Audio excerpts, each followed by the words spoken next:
দীর্ঘ ১৭ বছর পর নতুন নেতৃত্ব আসলো ব্যাংক মালিকদের সংগঠন বিএবিতে। সংগঠনের নতুন সভাপতি ঢাকা ব্যাংকের চেয়ারম্যান আব্দুল হাই সরকার। নতুন কমিটি ব্যাংকিং খাতের হারানো আস্থা ফেরাতে কাজ করবে বলে জানান বিএবি নেতারা। ২০০৮ সাল থেকে বাংলাদেশ অ্যাসোসিয়েশন অব ব্যাংকার্স বিএবি এর সভাপতি হিসেবে টানা ক্ষমতায় ছিলেন এক্সিম ব্যাংকের সাবেক চেয়ারম্যান নজরুল ইসলাম মজুমদার।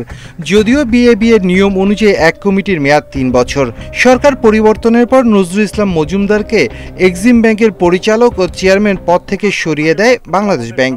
ফলে বিএবি এর চেয়ারম্যান পদও হারান তিনি। সোমবার ন্যাশনাল ব্যাংকের চেয়ারম্যান আব্দুল আওয়াল মিন্টুর নেতৃত্বে বিএবি এর কার্যালয়ে নতুন কমিটি গঠনে বৈঠকে বসেন বিভিন্ন ব্যাংকের উদ্যোক্তারা। বিএবি এর চেয়ারম্যান নির্বাচিত হন আব্দুল হাই সরকার। ফার্স্ট সিকিউরিটি ইসলামী ব্যাংকের চেয়ারম্যান আব্দুল মান্নান ও ব্যাংক এশিয়ার চেয়ারম্যান রৌমরউফ চৌধুরী হলেন বিএবি এর ভাইস চেয়ারম্যান।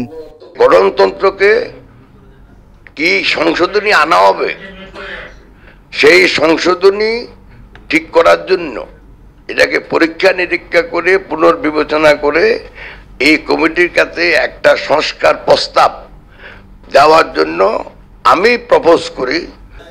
নতুন এই কমিটির কাছে বিভিন্ন প্রত্যাশা তুলে ধরেন ব্যাংকের চেয়ারম্যানরা। ব্যাংকিং খাত সংকটে রয়েছে জানিয়ে আস্থা ফিরিয়ে আনতে সবার সহযোগিতা চান তারা। আমাদের অবজেক্টিভ খুব বিরাট অবজেক্টিভ। এখন সামনে যদি আমরা দায়িত্ব নিচ্ছি, আমাদের অ্যাক্টিভিটিসগুলোতে পুরো ট্রান্সপারেন্সি থাকবে। আর এখানে যারা আসে তারা তো কারো তো টাকার অভাব নাই, সবাই তো ইনশাল্লাহ টাকার মালিক সবাই। কাজে আমরা তো এখানে দেওয়ার জন্য আসছি, দেওয়ার জন্য আসিনি এখানে। কাজে যেগুলো আগে প্র্যাকটিস করা হয়েছে ওগুলো রিপিট হবে না এখানে।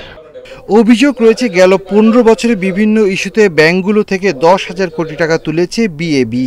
এই অর্থ ব্যবহারের নিরপেক্ষ নিরীক্ষা চেয়েছেন ব্যাংক উদ্যোক্তারা। ৬ মাস খুব কম সময়। Shafil Alam Sujan, independent news, Dhaka.